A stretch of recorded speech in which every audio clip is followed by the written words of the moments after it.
Hello दोस्तों, आदर्श study centre में आप सभी का स्वागत है। आज हम जीके के 25 महत्वपूर्ण प्रश्न लेकर आए हैं जो हर एग्जाम में बार बार पूछे जाते हैं। आप वीडियो को शुरू से अंत तक देखिएगा। अगर क्वेश्चन अच्छा लगे तो चैनल को लाइक, सब्सक्राइब एंड शेयर करना मत भूलिएगा। तो चलिए देखते हैं कि किस तरह के प्रश्न हमारे एग्जाम में पूछे जाते हैं। क्वेश्चन नंबर 1, मांसपेशियों का अध्ययन करते हैं। तो मांसपेशियों का अध्ययन मायोलॉजी में करते हैं, इसका आंसर बी होगा। और माइकोलॉजी कोकों का अध्ययन कहलाता है। और साइटोलॉजी कोशिका का अध्ययन कहलाता है। और हिस्टोलॉजी में ऊतकों का अध्ययन किया जाता है। क्वेश्चन नंबर 2, विश्व का सबसे बड़ा ऊंट मेला कहाँ आयोजित होता है। तो विश्व का सबसे बड़ा ऊंट मेला राजस्थान के पुष्कर में आयोजित किया जाता है, इसका आंसर सी होगा। क्वेश्चन नंबर 3, पृथ्वी सूर्य से सबसे दूर कब होता है। तो पृथ्वी सूर्य से सबसे दूर जुलाई में होता है, 4 जुलाई को होता है। और सबसे निकट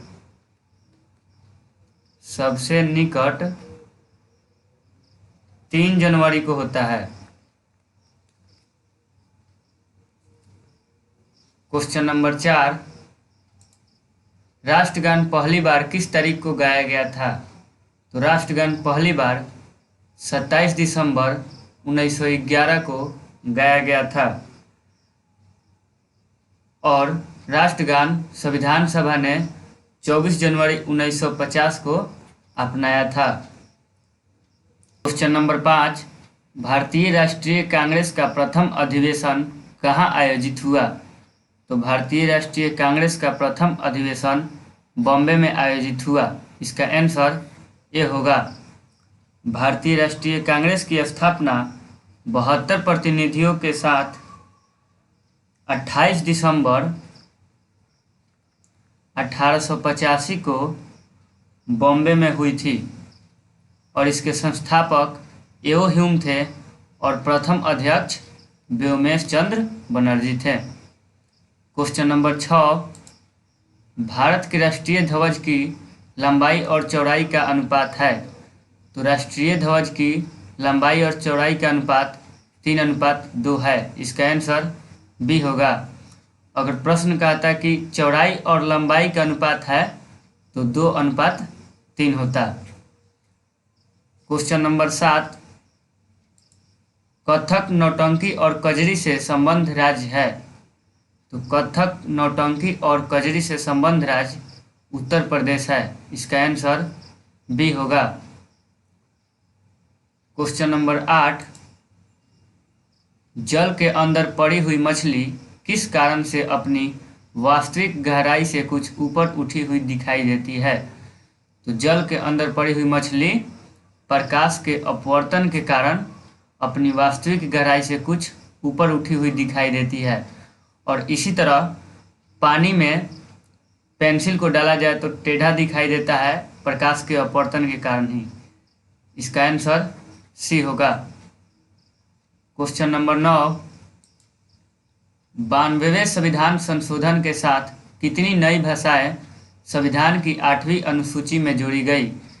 तो 92वें संविधान संशोधन के साथ 4 भाषाएं संविधान की 8वीं अनुसूची में जोड़ी गई, इसका आंसर सी होगा। क्वेश्चन नंबर 10, चिपको आंदोलन निम्न के साथ जुड़ा है। तो चिपको आंदोलन वृक्ष के साथ जुड़ा है, इसका आंसर ए होगा।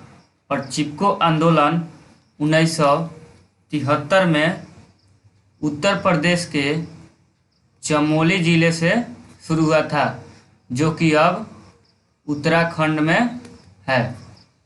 क्वेश्चन नंबर 11, नींबू का डायबैक रोग का कारण होता है। तो नींबू का डायबैक रोग तांबा की कमी के कारण होता है, इसका आंसर बी होगा। और धान का प्रसिद्ध खैरा रोग जस्ता की कमी के कारण होता है, क्वेश्चन नंबर 12, वायु की आर्द्रता मापने के लिए कौन सा यंत्र प्रयुक्त किया जाता है? तो वायु की आर्द्रता मापने के लिए हाइग्रोमीटर यंत्र का प्रयोग किया जाता है। इसका आंसर ए होगा। और हाइड्रोमीटर से द्रवों का अपेक्षित घनत्व मापा जाता है और मैनोमीटर से गैसों का दाब मापा जाता है। Question number 13, Kanha national park कहाँ स्थित है? तो कान्हा नेशनल पार्क मध्य प्रदेश में स्थित है और मध्य प्रदेश में पेंच राष्ट्रीय उद्यान और बांधवगढ़ राष्ट्रीय उद्यान दोनों हैं।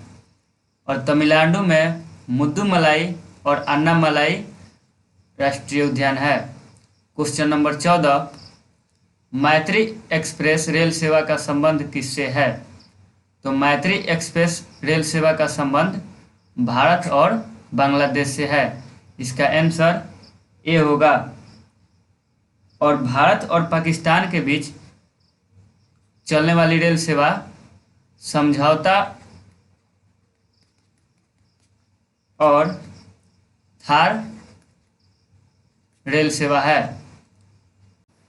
क्वेश्चन नंबर 15, मेमोरी का कौन सा माप सबसे बड़ा है? तो मेमोरी का सबसे बड़ा माप टीबी है, यानी कि टेराबाइट है। 1024 जीबी बराबर 1 टीबी होता है।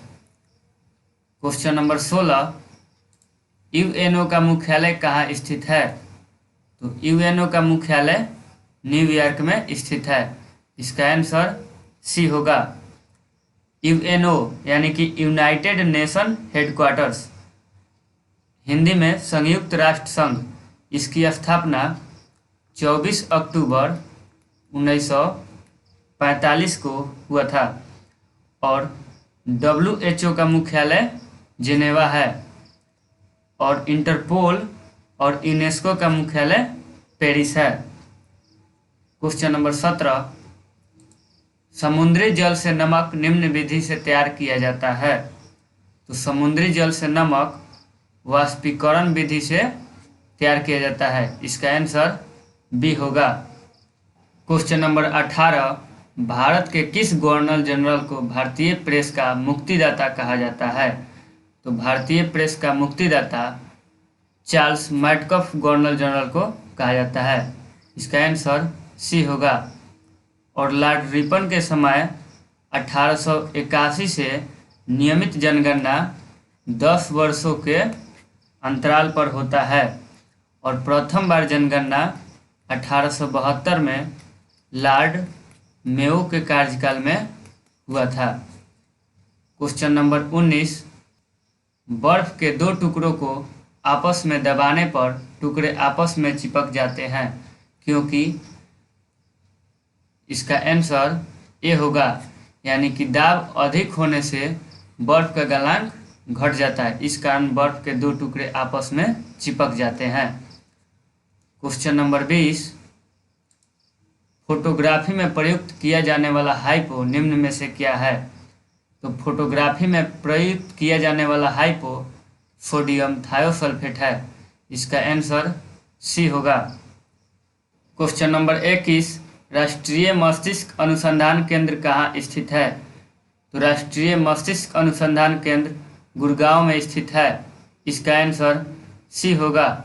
और लखनऊ में केंद्रीय गन्ना अनुसंधान केंद्र और केंद्रीय वनस्पति अनुसंधान केंद्र स्थित है।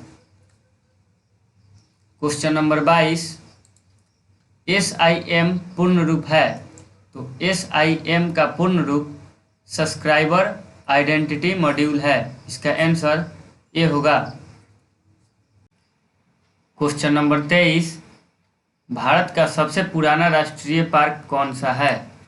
तो भारत का सबसे पुराना राष्ट्रीय पार्क जिम कॉर्बेट राष्ट्रीय पार्क है। इसका आंसर डी होगा।